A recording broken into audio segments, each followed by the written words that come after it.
네, 이제 여러분들하고 에, 좀 진지하게 우리 문제를 좀 다시 들여다볼 수 있는 그런 논평을 좀 하나 준비했습니다. K 시니어 K 의료 위기는 곧 기회다라는 제목의 제 논평인데요. 한번 이게 여러분들의 문제이기도 하고 우리나라의 문제이기도 하니까 차분히 한번 같이 생각을 저하고 따라가 보시기 바랍니다. 제가 지금부터 전해드릴 이 글은 아주경제에 실린 특별기고로 실린 권순영 교수의 글입니다. 이 권순영 교수는 가톨릭대학교 서울성모병원 고속버스 터미널 쪽에 있는 그 성모병원입니다. 권순영 가톨릭대학교 서울성모병원 교수, 이제 정년을 앞둔 원로 의료인이죠. 이 교수의 기고문입니다. 이 제목이 베이비 부머의 다른 이름 K 시니어가 의료계에 던지는 역설이라는 제목의 글인데, 의료계 원로 교수의 글이기 때문에 상당히 좀 아카데믹한 부분도 좀 있습니다만, 제가 제 식대로 좀 일상언어로 좀 편하게 바꿔서 여러분께 전해드리겠습니다. 권순영 교수는 이렇게 시작합니다. 대한민국은 전례 없는 인구학적 격변기에 직면해 있다. 인구학적 격변기에 직면해 있다. 이 K 시니어는 이제 여러분과 저를 얘기하는 것 같습니다. K 시니어는 선진국 대한민국을 만든 살아있는 신화다. 60년대에는 독일의 간호사와 광부로 파견돼서 외화를 벌어왔고, 70년대 80년대 중동의 열사 사막에서 건설 현장에서 뛰어들었고, 80년대 말에는 민주화 열망으로 거리에 나섰고, 90년대에는 IMF 외환위기를 극복하는데 앞장섰다. 바로 이 K 시니어는 60대, 70대, 80대를 얘기하는 거죠. 일본을 제치고 전 세계 전자산업의 패권을 움켜쥐었고, 반도체 산업의 선두에 섰으며 조선업 세계 1위, 방산 수출 강국을 만들었다. 이 모든 것이 K 시니어의 업적이다. 이 K 시니어의 핵심에 한국 현대사의 주역이자 단일 세대 중에 최대 규모를 자랑하는 베이비 부머 세대가 자리 잡고 있다. 제1차 베이비 부머는 1955년에서 63년 사이에 태어난 세대. 전체 인구의 약 13.7%, 705만 명에 달하고 법정 은퇴 연령인 60세에 도달했다. 제2차 베이비 부머는 1964년부터 74년 사이에 태어난 세대. 전체 인구의 약 18.6%, 954만 명에 이른다. 이들은 올해부터 향후 10년에 걸쳐 순차적으로 은퇴 연령에 진입한다. 이렇게 되면 K 시니어는 매년 50만 명씩 65세 이상 인구에 편입되게 되어 있고, 이러한 변화는 결국 대한민국 인구의 3분의 1이 급속도로 고령화되고 있음을 시사한다. 그런데 이들 K 시니어의 89.5%, 그러니까 90%, 이들 K 시니어의 90%가 만성 질환을 앓고 있다. 그게 고혈압이든 당뇨든 고지혈증이든 만성 질환을 하나 이상씩 앓고 있다. 90%. 또 그중에 2개 이상의 만성 질환, 고혈압도 있고 고지혈도 있다. 당뇨도 있고 고혈압도 있다. 이런 2개 이상의 만성 질환을 가진 복합 이환자가 73%. 그러니까 단순히 고령화, 초고령화 사회라고만 할 게 아니라 이렇게 만성 질환을 안고 있는 고령화 사회가 되고 있다는 거예요.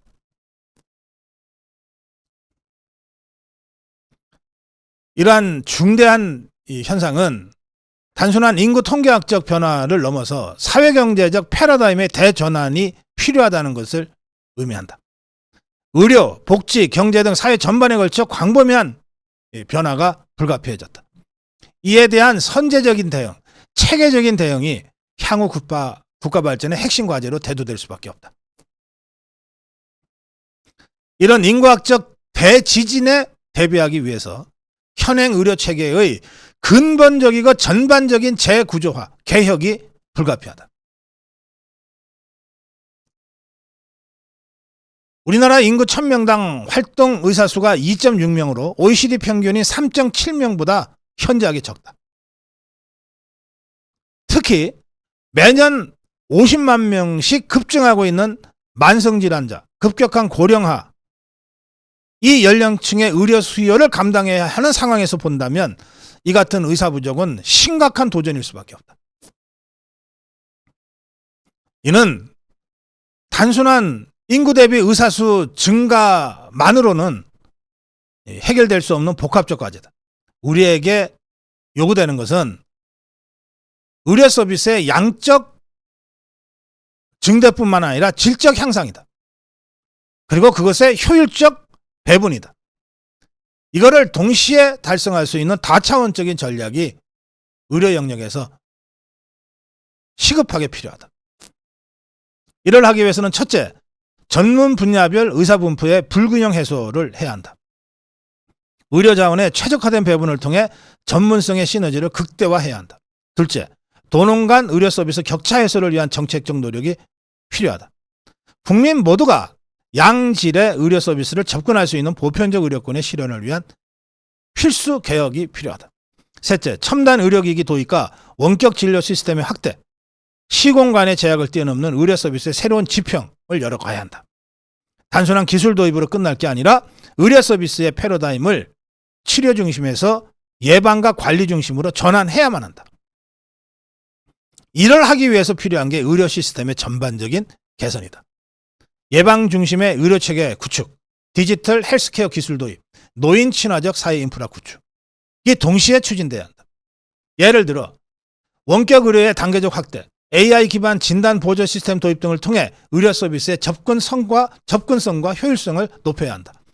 또 의료진의 업무 시간 중에서 가장 소모적인 요소로 지목되는 의무 기록 작성, 이런 거를 AI 음성전자 의무 기록 시스템 도입을 통해 획기적으로 개선해 나가야 한다.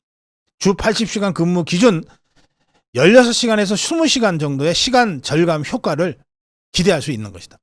기록의 정확성, 일관성 제고, 의료 오류 감소 등의 질적 향상도 동시에 도모할 수 있다. 만성질환 증가와 인구 고령화에 대비하기 위한 장기적인 의료 인력계획 수립도 필요하다. 한국의 의사 수가 OECD 국가 평균보다 적음에도 불구하고 의료 접근성만은 거의 세계 최고 수준을 유지하고 있는데, 이것은 한국 의료 시스템의 효율성과 국민건강보험제도의 보편적 커버리지 때문인데, 의료기관이 밀도가 높고 병의원과 지리적 거리가 멀지 않고 대형 병원의 외래 진료가 활성화되어 있다. 그런데 이런 높은 접근성이 반드시 의료 서비스의 질적 우수성을 보장하는 것은 아니다. 과도한 의료 이용, 의사들의 업무 과중으로 이어질 수 있고, 이것은 경향적으로 의료 서비스의 질적 저하를 가져오게 될 것이다. 지금 우리가 목도하고 있는 게 바로 그거예요. 동시에 의료비 지출의 효율성 제고하는 노력도 필요하다. 가치 기반 지불 제도 도입, 불필요한 중복 검사와 처방 줄이기, 제네릭 의약품 사용 확대 등을 통해서 의료비 증가 속도를 완화시켜야 한다. 건강보험 체계의 지속 가능성을 높이기 위해 보험료 부과 체계를 개선하고 본인 부담금 차등화 제도를 도입하는 등의 방안도 검토해야 한다. 불필요한 행정 절차를 간소화하고 의사들의 업무 부담 경감을 통해서 의료 서비스의 질을 높이고 의사의 근무 환경과 삶의 질을 개선시켜야 한다. 단순한 의료 인력 문제를 넘어서 광범위한 사회 경제적 고려사항을 포함해서 고민해야 한다. 국가의 역할은 의료진에 대한 일방적 봉사와 희생 요구에서 벗어나야 한다. 선진국 수준의 의료 환경 조성을 위한 제도적 기반 마련으로 진화해야 한다. 이를 위한 체계적인 국가 시스템 구축이 시급하다. 우리가 직면한 인구 구조의 변화와 그에 따른 의료 수요의 급증은 위기가 아니라 우리에게는 새로운 기회가 될 수 있다. K시니어 시대를 맞아 의료 산업을 새로운 성장 동력으로 육성하는 적극적 전략이 필요하다. 바이오 헬스 산업, 디지털 헬스 케어, 의료 AI 등 첨단 의료 기술 분야에서의 경쟁력 확보를 통해 의료비 증가로 인한 경제적 부담을 상쇄할 수 있는 새로운 가치를 창출해야 한다. 이를 위해 R&D 투자를 획기적으로 증대시켜야 하고 산학연 협력을 강화하고 규제 샌드박스를 확대 운영해야 한다. 특히 주목할 것은 우리나라의 고령화 속도다. 고령화 사회에서 고령사회, 고령사회에서 초고령사회, 전 세계적으로 40년 정도가 걸리는데 우리나라는 고령화 사회에서 고령사회로 가는데 19년, 고령사회에서 초고령사회로 가는데 7년밖에 걸리지 않는다. 이렇게 세계 평균의 2배 또는 6배 빠른 속도로 우리에게 고령사회, 초고령사회가 급하게 다가오고 있기 때문에 시간이 거의 없다. 더욱 신속하고 과감한 개혁과 대책이 필요하다. 정부와 의료계, 산업계, 학계, 시민사회 등 다양한 이해관계자들의 협력과 합의가 필수적이다.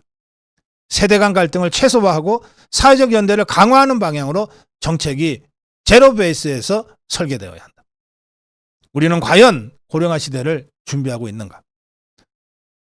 의료 서비스의 질과 접근성을 어떻게 보장해 나갈 것인가? 의료 산업을 어떻게 새로운 성장 동력으로 육성해 나갈 것인가? 그리하여 우리에게 다가와 있는 이 위기를 어떻게 기회로 전환시켜 나갈 것인가? 현대 의료는 단순한 질병 치료가 아니라 전인적 건강의 수호자 역할로 그 역할을 바꿔야 한다. 미래 의료의 핵심은 각 개인의 유전적, 환경적, 생활 습관적 요소를 종합적으로 고려한 맞춤형 의료 서비스와 메타 의료의 실현이다. 메타 의료는 환자를 위한 정밀 맞춤형 헬스케어를 제공하기 위해 의 한방을 비롯해 ICT 기술, AI 기술, 유전자 기술, 제약 기술, 스마트 기기, 물리치료 기술, 건강기능성 식품 등 모든 헬스케어 기술이 초월적으로 융합된 서비스를 의미한다. 미래 K헬스 경쟁력 강화를 위한 중요한 디딤돌로 자리매김되어야 한다. 메타 의료는 단순한 기술의 융합을 넘어 의료의 본질인 인간에 대한 다방면적 재고찰을 요구하기 때문에 미래 의료의 방향성을 집약적으로 보여주는 것이다. 메타 의료의 시대가 이미 우리 앞에 도달해 있다. 특히 주목할 것은 디지털 헬스 분야에서의 융합적 접근이다. 지금까지 분리되어 있던 영역을 이 디지털 헬스를 매개로 통합하고 있다.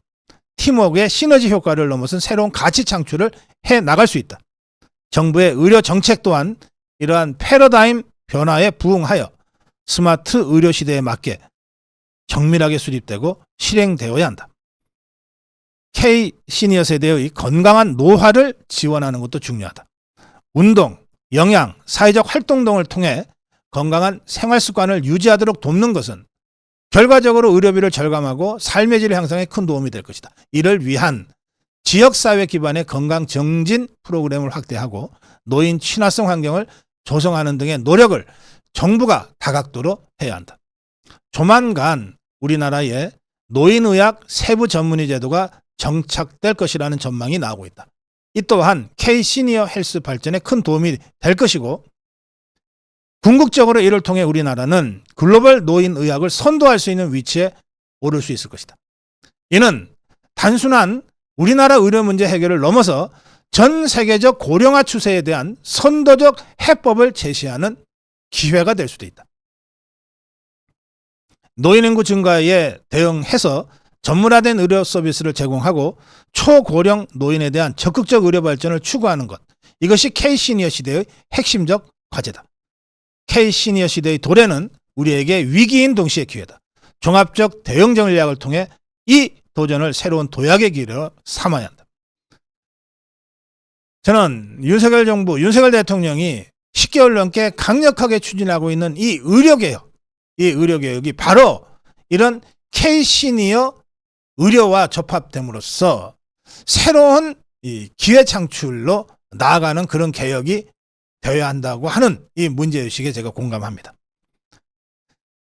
이 권순영 교수의 결론은 이렇습니다. K시니어 시대를 맞아서 의료 서비스의 질적 향상, 의료 시스템의 효율화, 예방 중심의 건강관리 체계 구축, 의료 산업의 새로운 성장 동력화 등을 이루어내야 한다. 이를 통해서 대한민국이 미래를 위한 종합적 준비를 먼저 하고 K시니어 세대의 건강하고 활기찬 노년을 지원하고 궁극적인 사회 발전을 이룩함으로써 전 세계 고령화 사회에 대한 새로운 발전 모델로 자리매김되어야 한다. 이렇게 되면 우리의 고령화 문제, 그로 인해 발생한 수많은 의료적 문제 또한 우리에게 위기이지만 동시에 새로운 기회가 될 수 있고 새로운 시니어 헬스케어의 새로운 성장 동력이 될 수도 있다. 바로 이 시니어 의료 문제 해결이야말로 우리 사회의 지속 가능성을 결정짓는 중요한 과제라고 하는 인식 전환이 필요하다. 이렇게 되어 있습니다. 우리 문제이기도 하고 우리나라의 문제이기도 하고 권순영 교수의 제언대로 이런 이 시니어 케어의 도전에 우리가 현명하게 슬기롭게 응전한다면 이것은 전 세계의 새로운 시니어 의료의 새로운 지평을 열어 젖히는 새로운 기회가 될 수도 있습니다. 저는 지금 추진해 가고 있는 윤석열 정부의 의료개혁이 바로 이런 분명한 미래지향성과 목적성을 가지고 전 국민이 함께 생생하는 의료개혁으로 나가야 된다. 이렇게 생각합니다. 지금까지 진행하고 있는 이 의료개혁에 피와 살이 돌아가는 피가 돌고 살이 붙는 이런 미래지향성 의료개혁으로 국민들에게 좀 더 구체적으로 체감도 높게 설명될 필요가 있겠다. 이런 문제의식을 가지고 제가 권순영 교수의 글을 소개해드렸습니다.